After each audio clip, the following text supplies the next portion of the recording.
Praise the Lord. Greetings to you all in the name of our Lord and Savior Jesus Christ.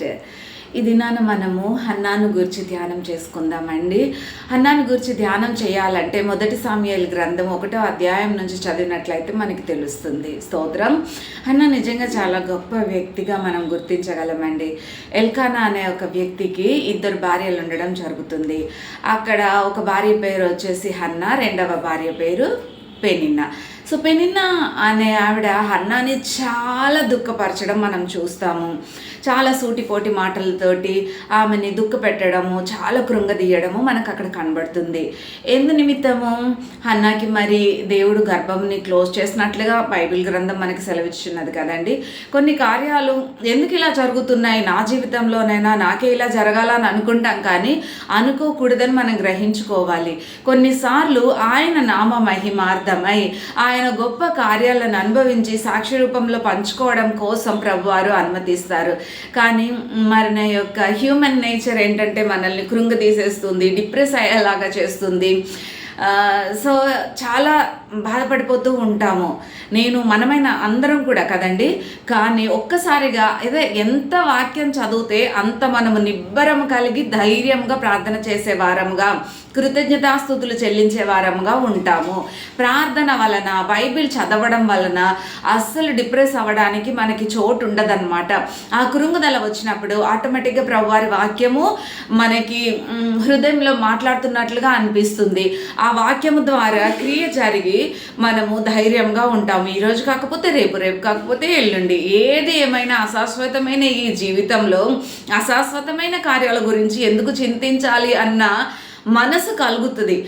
మరి ఏడవచ్చు, depress అవ్వచ్చు, వాటి నుంచి విడిపించి ధైర్యంగా ముందుకు సాగిపోవడానికి ప్రభువారు కృపనిస్తారు. ప్రార్థన ద్వారా ఏదైనా సాధించగలం. హల్లెలూయా. ఇక్కడ హన్నా జీవితంలో కూడా అంతే. తను ఎదురు తిరిగి మాటకు మాట అలా జగడమాడినట్టుగా లేదు, కానీ తను నిబ్బరము కలిగి ధైర్యముగా తగ్గించుకొని ప్రభు పాద సన్నిధిలో తన సమస్య నిమిత్తం కన్నీరు విడిచి మొక్కుబడి ప్రార్థన చేసినట్లుగా మనం చూస్తాము. తను మొక్కుకుంది, నాకు మగబిడ్డను ప్రసాదించినట్లయితే ఆ మగబిడ్డ పాలు విడిచిన వెంటనే మీ పాద సన్నిధికి తీసుకొని వచ్చి మీకు సమర్పిస్తాను ప్రభువా, మీ సన్నిధిలో నేను విడిచి వెళ్తాను అని మొక్కుకుంది. ప్రభువారు కూడా అలా అనుగ్రహించడం జరుగుతుంది కదండి. స్తోత్రం. యెరూషలేంలో మరి షిలోహ్ అనే ప్లేస్కి సంవత్సరం బలులు అర్పించడానికి వెళ్తారు. అలాగా ఎల్కానా యొక్క టర్న్ వచ్చినప్పుడు ఆయన అక్కడికి వెళ్ళడము, ఆ బలులు అర్పించిన రోజున వీరందరికీ కూడా బహుమానాలు ఇవ్వడము జరుగుతుంది.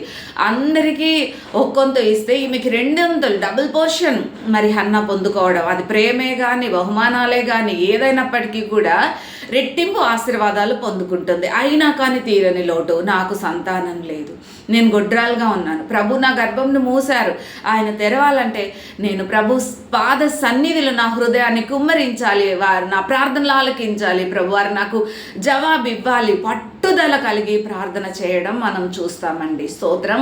అక్కడ ఎల్కానా గారు కూడా ఆమెను కంఫర్ట్ చేస్తారు. ఎంతో ప్రేమింపబడుతుంది భర్త ద్వారా. మరి రెట్టింపు ఆశీర్వాదాలతో ఆయన ఒక మాట అంటాడు కదా, నేను 10 మంది కుమారుల కంటే గొప్పవాడను కానా, ఎందుకు ఏడుస్తున్నావు, ఎందుకు తినకుండా ఉంటున్నావు అని ఎంతో కంఫర్ట్ చేయడం జరుగుతుంది. సంవత్సరం ఇదే తంతు. కానీ ఒకానొక దినాన ప్రభువారు ఆమె ప్రార్థన ఆలకించడం జరుగుతుంది. ప్రభువారు మరి ఆమె ప్రార్థన ఆలకించి ఆమెకి జవాబు ఇవ్వడం మనం చూస్తాం కదండి. చక్కటి సమూయేలు అయ్యేవారిని హన్నాకు బహుమానంగా ఇవ్వడం జరుగుతుంది. ఆమె మాట ఇచ్చిన ప్రకారం సమయం వచ్చినప్పుడు పాలు విడిచిన తర్వాత తన మొక్కుబడిని చెల్లించేయడం కూడా మనం చూస్తాము. ప్రభువారి సన్నిధిలో సమూయేలు అయ్యేవారిని అప్పగించడము, ఆయన చిన్నప్పటి నుంచే దేవుని దయయందును మనుషుల దయయందును వర్ధిల్లడం చూస్తాం కదండి.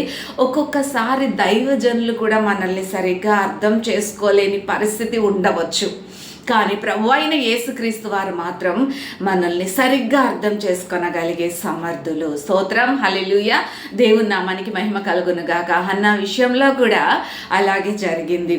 తను తనకున్న భారాన్ని బట్టి, తనకున్నటువంటి లోటును బట్టి ప్రభు పాద సన్నిధిలో హృదయాన్ని కుమ్మరించి ఎడతెగక గంటల కొలదిగా ప్రార్థన చేస్తే మరి అక్కడ ఉన్న ప్రీస్ట్ ఏలి గారు అనుకుంటారు కదా, ఈమె మరి ద్రాక్షారసం చేత మత్తురాలయ్యిందేమో అనుకుని అపార్థం చేసుకున్నప్పుడు కూడా అక్కడ వాక్య భాగాన్ని చదివి చూడండి. 1వ అధ్యాయం మొత్తం కూడా శ్రద్ధ, బుద్ధి, భయభక్తులతో ఒక్కొక్క వచనం అర్థం చేసుకుంటూ చదివినట్లయితే చాలా చక్కగా గ్రహించుకొనగలమండి. చక్కగా చాలా తగ్గించుకొని చాలా మంచి మాటలతోటి అక్కడ సమాధానం చెప్పుకోవడం జరుగుతుంది. అప్పుడు ఆయన ఏం కోరుకున్నావు ఏంటి అని కూడా అడగరు. ఎందుకంటే ఈమె మనస్సులో ప్రార్థన చేసేది అయ్యవారికి, అక్కడ ఉన్నటువంటి ఏలి గారికి మరి అర్థం కాలేదు. లిప్ మూమెంట్ మాత్రమే చూడడం జరుగుతుంది. ఆమె హృదయంలో ప్రార్థన చేస్తూ అలా లిప్స్ మాత్రం జస్ట్ అట్లా ఇలా అనుకుంటూ ఉంది. ఏమనుకుంటుంది అనేది తనకి దేవునికి మాత్రమే తెలుసండి.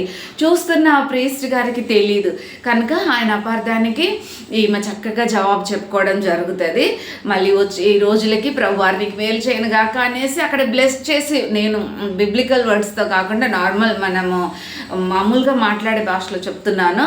కనుక మీ యొక్క కోరికను ప్రభువారు సిద్ధింపచేసినట్లుగా బ్లెస్ చేసి పంపుతారు. నిజంగానే మళ్ళా వచ్చే సంవత్సరానికల్లా చక్కటి మగబిడ్డ అన్న వారి ఒళ్ళో ఉండడం మనము చూస్తున్నాం. కనుక ప్రియమైన దేవుని బిడ్డలారా, ఏమి కావాలనుకున్నా నీతి న్యాయంగా మరి ప్రభువుకి ఇష్టమైన కార్యాన్ని బట్టి ప్రభు వారి సన్నిధిలో మనం గోజాడినట్లయితే మనందరికీ కూడా హన్నాకి సహాయం చేసిన దేవుడు మనకి చేయగల సమర్థులై ఉన్నారు. ప్రభు వారి చిన్న వాక్యాలని, చిన్న ఎంకరేజ్మెంట్ని దీవించి ఆశీర్వదించి మనందరినీ కూడా బలపరిచి స్థిరపరిచి మరి ప్రభు ప్రేమలో వర్ధిల్ల చేయునుగాక. ఆమేన్. స్తోత్రం.